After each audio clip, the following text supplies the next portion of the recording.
Hello বন্ধুরা, welcome back to my channel hashtag Arpita's Bangla blogs. তো আজকে সকালবেলায় আমরা এখন সকাল সকাল চলে এসেছি। সেটা হচ্ছে টাউনশিপেরই একটা জায়গায়, আর এই মন্দিরটাই তোমাদেরকে দেখাচ্ছি।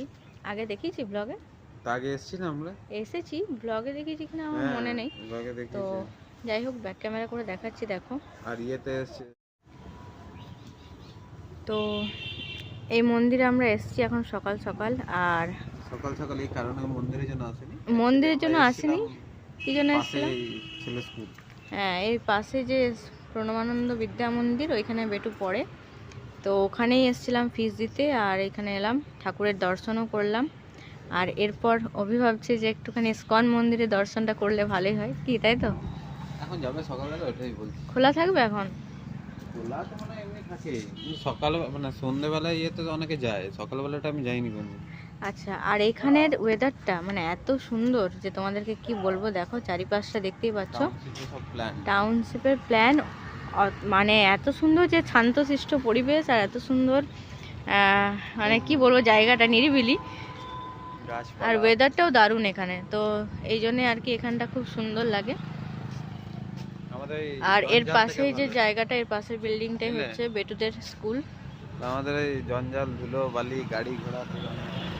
হ্যাঁ, তো সকাল সকাল যেহেতু আজকে এসেছি, তাই জন্য একটুখানি ভাবলাম চলো ব্লগ করে নিই, মিনি ব্লগ। আর চট করে তোমাদের সাথে শেয়ারও করে দিলাম। কি করবে, যাবে? চলো। ঠাকুর যদি টানায় তাহলে এমনিই চলে যাব। যেরকম আজকে এখানে মন্দিরটাই ঠাকুর হয়তো টানাচ্ছিল, তাই জন্য আমরা চলে এলাম, দেখতেই পাচ্ছ। আর সত্যি কথা, এখানে এলে কিন্তু ভীষণ শান্ত লাগে, মানে এতটাই শান্তি লাগে যে বলার কিছু না। তো ঠাকুরের দর্শনও পেয়ে গেলাম, কারণ ঠাকুরের বন্ধ ছিল দরজা, তাও আমরা একটুখানি দর্শন করেই নিলাম।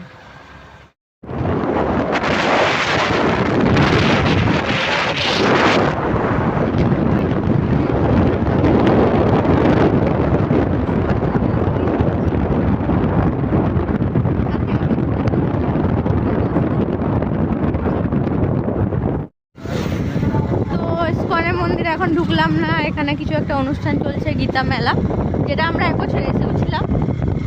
দূর থেকে তোমাদেরকে দেখিয়ে দিলাম। এখন যাচ্ছি বাড়ি। তো মেলাটাই যদি আসতে পারি, পরে আসবো সময় করে। তো এখানে একটা পার্ক আছে, তো এখানে আমরা কখনো আসিনি, আসবো করে বেটুকে আনবো করে আনা ভালো প্রেম করতে পারবে। তো দেখো এখানে জায়গাটা হঠাৎ করে অভি ঢুকিয়েও দিল গাড়িটা। চারিদিকে গাছপালা, কোথায় পার্ক আছে আমরা জানি না আদৌ, কিন্তু এদিকে পিয়ালিদিটা এসেছিল, এদিকে বলছিল যে এখানে ভালো খেলার জায়গা আছে। আচ্ছা আচ্ছা, এই যে গেটটা না। আরে কোন দিকে আমরা জানি না, এদিক ওইদিক চলে যাচ্ছে যে। চারিদিকে তো জঙ্গলই দেখছি। বিশাল ইয়েরে আয়োজন করা আছে তো। হ্যাঁ, চলো চলো, এখন আমি এই দিকটা তো জানি না, করতে হবে এটা। হ্যাঁ, ঘুরতে হবে। অনেকগুলো জায়গা আছে, মানে এগুলো গাছে। হ্যাঁ হ্যাঁ হ্যাঁ, আর এই দিক দিয়ে কোনো রাস্তাও যায়, বুঝলে? আছে আছে, রাস্তা তো আছে, রাস্তা আছে, কিন্তু ইয়ে করতে হবে তোমার। এইদিকে ইয়ের পার্ক আছে, ওইখানে মনে হয় রয়েছে। দেখি ডাইনোসর কোথায় আছে? ডাইনোসর না, শুধু বাঘ ভাল্লুক।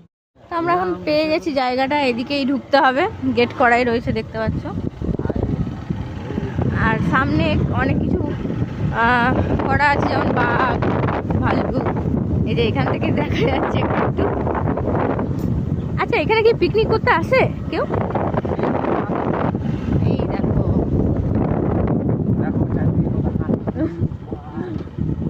কি চাই বলো, তোতা ময়ূর। বাহ,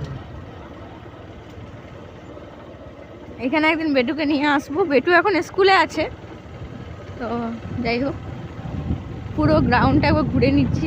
এখানে অনেকেই বসে আছে, অনেকেই হাঁটছে। এই যে রয়েছে এখানে বাঘ মামা। এটা ইন্দুর? হ্যাঁ, ইন্দুর না, কিছু।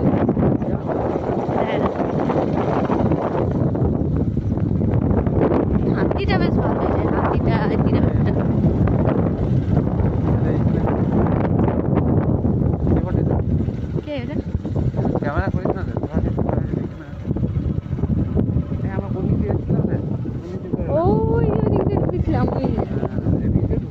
এখানে রয়েছে সব ডলফিন, মাছ, এদিকে জলের জিনিস, জলে থাকে প্রাণী, আর এই যে সাপ আছে। বেটুকে একবার এখানে নিয়ে আসবো। হ্যাঁ, মধ্যে এখানে বলে একদিকে আমার শাশুড়ি, একদিকে আমার মা। ইস, এখানে কোনটা বল? এখানে অভি বলছে একটা শাশুড়ি আর একটা মা, কোনটাকে সেটা তোমরা কমেন্টে জানাও। এখন এখান থেকে ঘোরা হয়ে গেছে, আমরা এখন বাড়ি যাচ্ছি, কারণ আমাদের খিদে পেয়ে গেছে, গিয়ে একটু কিছু খেতে হবে। চলো, এখানে ঘোরা হয়ে গেছে, দেখতে পেলে জায়গাটা খুবই সুন্দর, তোমাদেরকে একবার পুরোটা দেখিয়ে দিলাম। একটা সুন্দর পরিবেশ। আর আমরা